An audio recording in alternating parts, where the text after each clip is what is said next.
All right, it's no big secret that I'm not a fan of mini drones, whether it be the Mini 2 or the Nano Plus.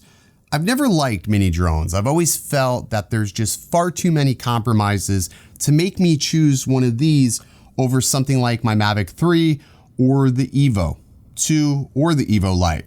I'm always going to choose the bigger of the drones. But what if the Mini 3 came into the picture and it was everything that we hoped for, and there was very, very limited compromises? Would that change my decision in what I choose to take out as a daily driver drone? It just may. So in this video, we're gonna talk about what DJI has to do to not make the Mini 3 suck. Let's get started. What's going on, everybody? Ken here, you're watching OriginaldoBo. Today, I wanna talk about what DJI needs to improve on the Mini series to make it better, to make it much more robust, and to have a lot less compromise. So this is a drone that first came out 2 years ago, and it was pretty damn popular. It was basically sold out everywhere. It was what I would say my most popular selling drone at DroneWorks to date. It was 249 grams. It was affordable. It was coming in at like $399. And it was just, you know, almost like a throwaway drone. And if somebody was inexperienced with this, they can feel safe knowing that they weren't going to hurt or damage anyone's property by flying this. Now, the first generation shot up to 2.7K. Now with the second generation, it has a 4K camera and OcuSync on board, which makes for a much smoother experience. And then they even brought out an even cheaper version, which was the SC version, that I don't think went over as well as they had hoped. But either way, this drone has been out for a little while now. And more recently, Autel has introduced the Nano version, which also weighs 249 grams and boasts some additional features, slightly better build quality, but also has the better camera. Now we're sort of set on the horizon that a Mini 3 is definitely and imminently going to be launching, but what do they need to do to make it better? Well, the first thing they need to do is fix the build quality of the Mini. All right, so the first thing we need to see have happen on the Mini 3 is a much more rigid airframe. The airframe on this has a lot of flex. It's a very, very lightweight material, but just because it's lightweight doesn't mean it has to have a tremendous amount of flex. That flex, unfortunately, absorbs energy from these motors, which in turn can eliminate some of the thrust that it needs to be stronger in wind. I think they can do a better job by creating a much more rigid airframe, something that feels a little bit more solid in the hand while also maintaining weight. The next thing they need to do is eliminate these props. I don't want to see any more tool props. You need a Phillips head to remove these props, and I don't think we need that. I think they can do something better. I think they could use some sort of quick release prop system. There's all different types of options that are out there that are better than this right here. I would love to see DJI be able to execute on a quick release system, so when I'm out in the field and if I accidentally nick a prop, bend a prop, I can change it without the need of a Phillips head screwdriver. I can tell you that I really don't bring Phillips head screwdrivers. Most of my tools in my kit are Allen keys. The other thing to consider is if you are traveling, sometimes certain airlines will basically prohibit you from being able to carry any sort of tools on board. So I would love to see DJI go ahead and just eliminate this sort of Phillips head design for props. It's sort of annoying. The next thing is this battery door. I think we can do better than this. I like how Autel has implemented the battery insertion on the Nano Plus. I think this is just a much more clever and clean design where you don't need to have an additional battery door. I can't tell you how many times I've accidentally broke one of these doors. It's happened twice now since owning a Mini. We don't need a battery door. This is also an extra piece of plastic. While it may not think to you that it weighs a lot, it is extra. And if we can eliminate that and just have a battery that's a little bit more flush and sort of similar to this design, I think that would be better in the long run. Just eliminate the battery door. It's clunky and it's honestly not necessary. Okay, so what else does DJI need to implement to make this drone a much more complete and robust package? Well, you may have guessed it, it's obstacle avoidance. We definitely need obstacle avoidance. Now, I'm somebody who doesn't really fly with obstacle avoidance, but that doesn't mean that many of you don't use obstacle avoidance. And if you're somebody who is purchasing this drone, new to drones, this is your first drone ever, having that extra assurance that you're not going to crash into something is definitely a welcoming thing to have. Let's see, the Nano Plus does have obstacle avoidance, albeit the obstacle avoidance doesn't work as good as I would hope.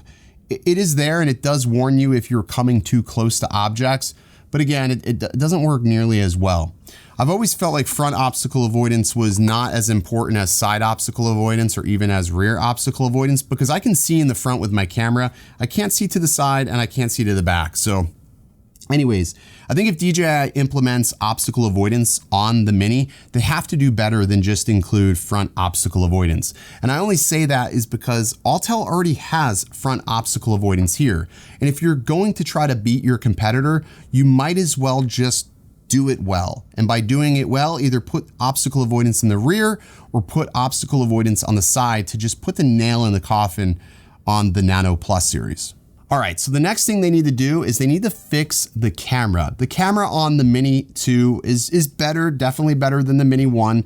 However, with the introduction of the Nano Plus, which I hate to keep going back to the Nano Plus, but it's a good case in point where they didn't increase the sensor size, they just changed the type of sensor that it uses with that RYYB sensor. It's able to get extra dynamic range and an extra stop of light out of that sensor due to the array, the color array that is being projected onto the sensor itself. I would love to see DJI do this, but DJI do this with their own technical flair. I think that's what most end users definitely want to see. Bringing back the Nano Plus did this okay, but this camera had been plagued with vibration issues, dampening problems right out of the gate, which left a bad taste in many early adopters' mouths.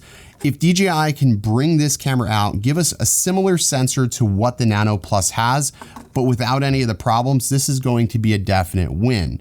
While we're on the topic of the camera, don't skimp on any of the pro features. I want to have either log or a D-Cine-alike profile so I can have flexibility to color grade. Yes, this is a small drone, but we have to get out of the mentality just because it's small doesn't mean it can't also be deemed as professional or even semi-professional. I don't know why we think because it's small and it's budget, we have to skimp on features. I would love to see zero compromise when it comes to color profiles and advanced shooting modes for those of us who want to travel light, but be able to get the best possible image that we potentially can. Okay, and then the last piece of the puzzle will be price. This is where DJI can really edge out the competition and really flex that manufacturing prowess to sort of nudge out the Nano Plus. The Nano Plus comes in at about $899 for the base version drone. That's with no additional batteries, mind you. While the Mini 2 is coming in at about $499. This was pre-tariffs, this was pre-inflation period. Now that we have inflation hitting and we have chip shortages everywhere, I expect to see the Mini 3 roughly about $700. Now, if they do all the things I listed before this, I think at $700, it's a little bit more of a stomachable proposition as opposed to going with this, the Nano Plus. But we're going to have to wait and see because remember, tariffs have played a big portion of the price increases on either one of these drones, and I don't think it's going to stop. But I think DJI does have the better advantage as far as pricing goes, just because they have a better infrastructure to be able to manufacture products just like this. But you let me know down in the comments section below if there's something that you want to see that I potentially missed. I think I pretty much covered everything that could be considered a compromise. Now the ball's in DJI's court to release the Mini 3 with the best intentions possible and to try to make this the best portable drone. If we can get it where there's zero compromise, good image quality, obstacle avoidance, and all of this at 249 grams, I think we're gonna have a winner and something that's just gonna knock the Nano Plus on its ass. That's gonna do it for today's video. Questions, comments, drop them down below.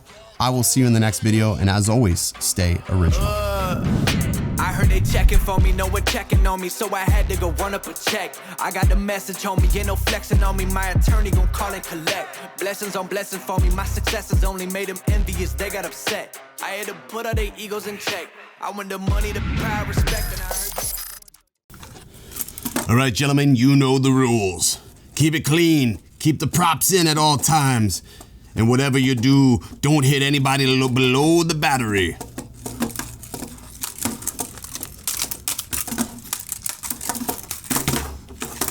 Get up, Mini. Oh, he's teabagging you.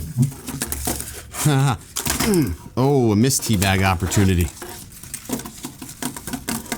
Oh, right in the sensor. Oh. I need a fucking light.